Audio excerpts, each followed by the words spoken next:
Tournoi des 6 nations féminins. La France poursuit son sans faute mais inquiète avant la finale en Angleterre. Bousculés dans tous les sens, les Bleus ont failli dérailler à Parme mais se sont finalement imposés dans la douleur, 34-21. Une répétition générale inquiétante avant la finale du tournoi en Angleterre le week-end prochain. Alors bien sûr, l'équipe de France a gagné. Et ce 4e succès en autant de rencontres lui permet encore de rêver à un premier grand chelem dans le tournoi des 6 nations depuis 2018. Mais malgré tout, les Bleus ne seront pas portés par un fort élan d'optimisme au moment de traverser le Channel pour entrer dans le temple du rugby, à Twickenham, samedi prochain, 17h45. À Parme, les tricolores ont eu toutes les peines du monde pour arracher un succès au score flatteur, 34-21.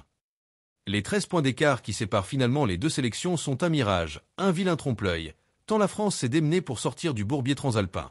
À la pause, ce sont même les Italiennes qui viraient en tête, et assez nettement, 21-12.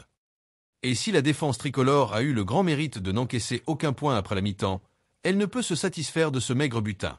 Trop de ballons échappés et d'occasions vendangées ont caviardé la performance des joueuses de Gaël Mignot et David Ortiz. Mais ce qui alertait davantage les co-sélectionneurs après la rencontre, c'était ces errements défensifs et cette grande indiscipline lors des 40 premières minutes, 14 pénalités concédées dont 10 en première période. On savait que l'arbitre allait être intransigeante sur la discipline et on n'a pas su répondre présent sur ce point-là, regrette la co-capitaine Manaë Feleux.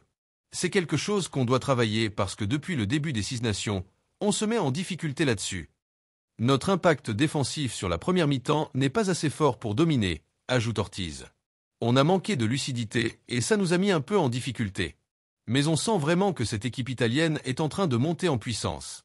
Clairement, aujourd'hui, il y a eu un vrai bras de fer. Confiance et vigilance. Et si les Bleus ont fini par l'emporter, c'est avant tout grâce à leur état d'esprit. Le même qui les avait empêchés de paniquer à Belfast lors du premier match du tournoi, alors que les Irlandaises leur menaient la vie dure, 27-15, le 22 mars. À force de vaincre dans la douleur, les Françaises deviennent-elles plus fortes, plus sûres d'elles, plus imperméables? Elles veulent le croire en tout cas. Ce qui est sûr, c'est que cette victoire nous aide à avancer et à mieux gérer ces bras de fer, retient Ortiz.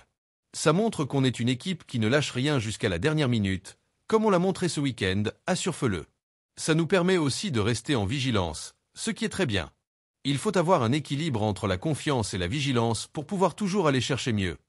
Quand elle dit ça, le regard noir de la deuxième ligne est évidemment braqué sur Twickenham et le match décisif face à leurs meilleures ennemies anglaises qui avancent toujours à leur rythme de rouleau compresseur. Un défi qui semble démesuré pour cette équipe de France encore friable et qui reste sur 14 revers de rang contre les Red Roses.